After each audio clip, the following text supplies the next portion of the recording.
Baik, bismillahirrahmanirrahim. Assalamualaikum warahmatullahi wabarakatuh. Kembali lagi sama saya, Asep Irfan, Bapak Asep Irfan, yang akan mengajarkan mata pelajaran PKK dengan materi terakhir, hak atas kekayaan intelektual. Oke. Kalian ngerti kan hak atas kekayaan intelektual itu apa? Ada banyak di sini hak atas kekayaan intelektual. Ada hak cipta, hak paten, rahasia dagang dan sebagainya. Bakal Bapak jelasin secara lebih dalam dalam materi ini ya. Oke. Apa itu haki? Haki adalah hak monopoli yang diberikan secara eksklusif kepada seorang atas kekayaan intelektual meliputi kecerdasan, daya pikir, dan produk pemikiran manusia.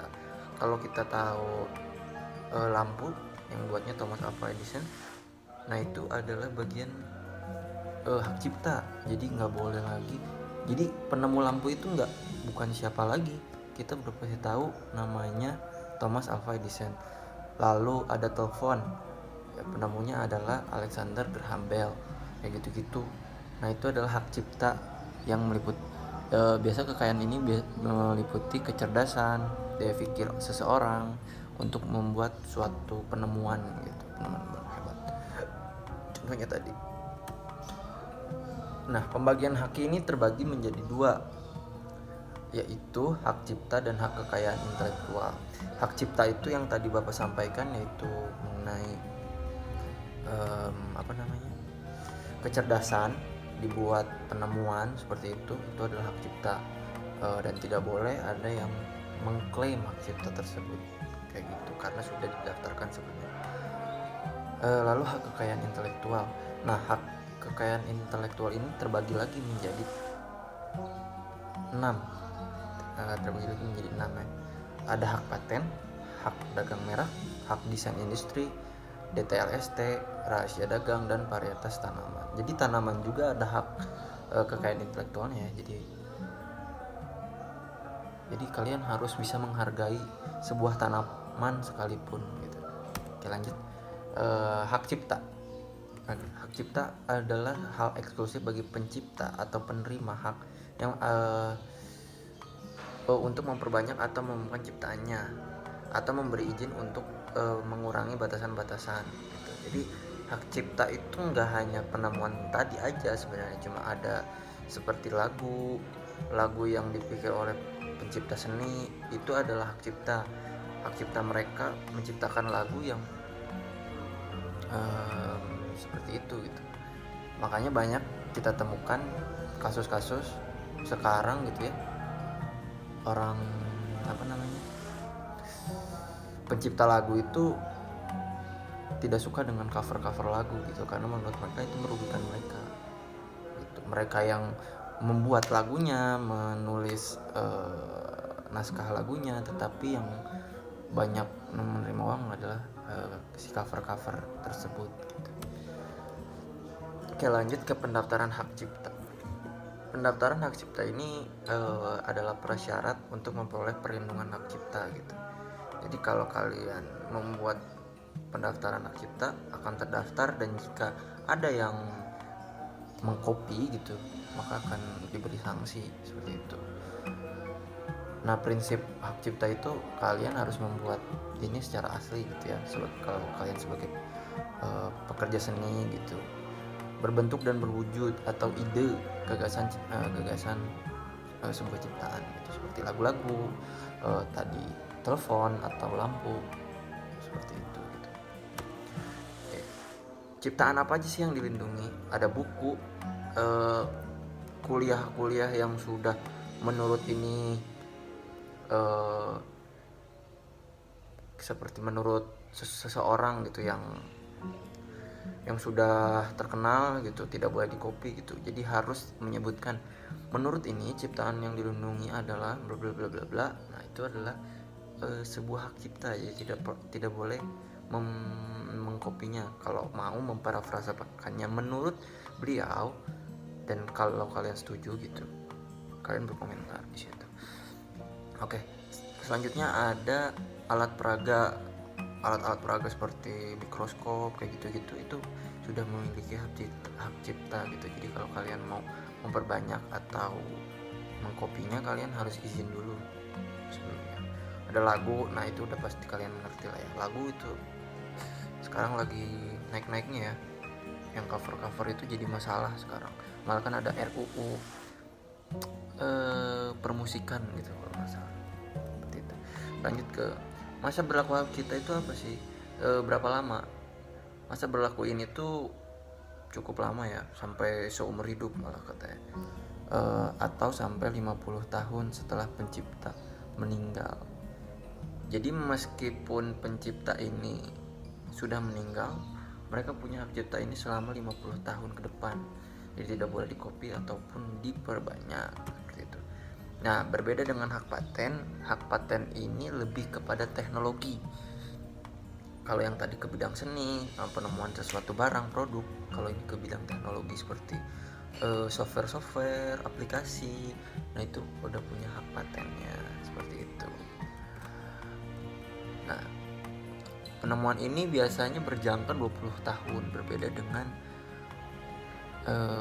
hak cipta. Hak paten ini diberikan jangka waktunya 20 tahun. Seperti itu. Penemuan di bidang ini berupa prosesnya, hasil produksinya, penyempurnaannya, biasa kan ada update. Nah, itu juga termasuk adalah hak paten, penyempurnaan dan pengembangan hasil sebuah produk digital atau teknologi tersebut. Nah, apa aja yang tidak bisa dipatenkan di sini? Di sini yang tidak bisa dipatenkan adalah proses produk, penggunaan dan pelaksanaan agama, RUU, ketertiban umum itu tidak bisa dipatenkan karena bakal terus ada updatean, terus metode pemeriksaan perawatan hewan gitu juga termasuk ya. Terus ada teori metode bidang ilmu pengetahuan matematika juga tidak dapat dipatenkan. Seperti itu. Makhluk hidup dan proses biologis hewan, tanaman juga tidak bisa dipatenkan. Lalu hak dagang merek. Nah, ini kalian pasti udah sangat tahu pasti hak dagang merek seperti apa, karena itu sudah ada di sekitar kita gitu. Seperti McD, apapun itu. Kalian tahu ini ayam geprek Ruben Onsu, geprek Bensu. Nah, mereka itu Ruben Onsu itu punya geprek Bensu, tetapi mempunyai kompetitor lainnya yang namanya ayam geprek Bensu. Jadi bedanya yang satu ayam geprek Bensu, yang satunya ayam geprek Bensu. Nah, ini menjadi salah satu kasus yang lumayan populer ya pada tahun 2020 kemarin awal. Ruben Onsu ternyata mengklaim bahwa dirinya itu mempunyai hak dagang merek Ruben Onsu, tetapi ternyata yang mendaftarkan lebih dulu hak dagang merek itu adalah ayam geprek Bensu atau ayam geprek Beni Sujono. Jadi nama Bensu itu tidak, jadi pinternya Beni Sujono itu adalah mengambil nama istilah populer artis gitu yang bapak rasa ya. Jadi dia pintar, cerdik untuk mengambil peluang tersebut seperti itu, meskipun ya caranya mungkin tidak berdiskusi dulu mungkin, tapi ya dunia itu memang tidak adil anak-anak, jadi seperti itu. Jadi kalau kalian ingin adil, kalian berusaha adil terhadap diri sendiri dan orang lain dulu sebelum kalian ingin merasakan keadilan dari seseorang. Itu dari bapak. Oke, jangka waktunya ini lebih sedikit lagi daripada hak paten dan hak cipta. Hak merek ini cuma 10 tahun ya. Nah, seperti itu. Dan di Indonesia menerapkan first to file. Jadi yang pertama kali mendaftar itu yang mempunyai hak dagang merek tersebut. Sedangkan kalau di luar negeri atau di USA, di Amerika sana,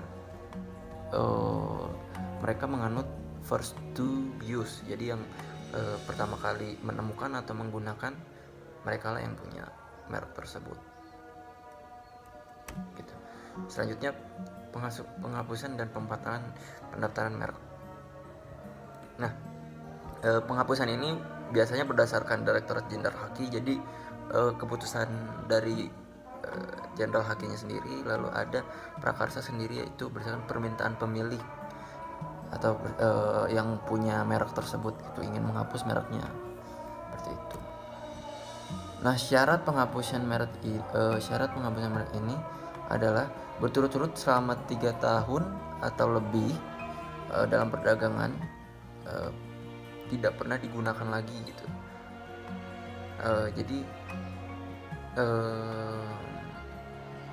syarat ini tuh tidak pernah dipakai gitu si mereknya, atau tidak pernah dipergunakan lagi, maka secara otomatis akan dihapus dari hak dagang merek ini. Selanjutnya ada desain industri. Yang tadi Bapak sudah bilang, haki itu terbagi menjadi 2, tetapi ada hak cipta dan hak kekayaan intelektual. Jadi itu adalah dua hal yang berbeda, dan di hak kekayaan atas kekayaan intelektual ini terbagi menjadi 6. Ada tadi hak paten, hak merek, hak desain industri, seperti itu. Nah, desain industri ini ada kreasi, bentuk garis-garis, konfigurasi, warna, kombinasi warna atau dimensi-dimensi yang dibuat secara estetis dan didaftarkan ke haki akan menjadi hak desain industri dan tidak boleh untuk dikopi atau sebelum izin kepada pemilik hak desain industri ini. Berapa tahun jangka waktu desain industri ini? Sama seperti hak dagang merek, mereka itu mempunyai 10 tahun. 10 tahun ini hak dagangnya, hak mereka untuk supaya desain industri ini tetap sama mereka gitu. Desain tata letak sirkuit, nah ini sepertinya biasa di komponen-komponen suatu komponen listrik, komponen komputer, seperti itu biasanya di ini ya. Tapi di Indonesia sepertinya kurang begitu diperhatikan soal ini, karena mungkin sebagian orang yang mengerti, jadi tidak perlu juga diproses gitu untuk hak desain tata letak ini gitu. Ngerti ya? Soalnya ini baper ribet, jadi di Indonesia mungkin orang-orang yang mengerti desain tata letak ini mungkin berpikir orang-orang di Indonesia ini belum terlalu mengerti tentang hal ini, jadi sulit untuk ditiru. Padahal orang Indonesia sekarang belum mulai pintar-pintar, apalagi dalam hal mengcopy kayak gitu. Jangka waktu perlindungan. Nah, lanjut ke desain tata letak sirkuit terpadu. Nah, sama seperti sebelumnya, jangka waktunya terhitung 10 tahun. 10 tahun ya, sama seperti sebelumnya. Oke, lanjut ke rahasia dagang. Rahasia dagang ini menarik. Jadi rahasia dagang ini seperti resep. Resep ini harus tetap rahasia, karena supaya tidak ditiru sama orang lain gitu. Oh, resepnya ini ya, kebayang kan kalau misalkan nih KFC, dan KFC juga mengakuisisi hak rahasia dagang resep KFC sendiri gitu. Jadi supaya tidak ditiru oleh orang lain.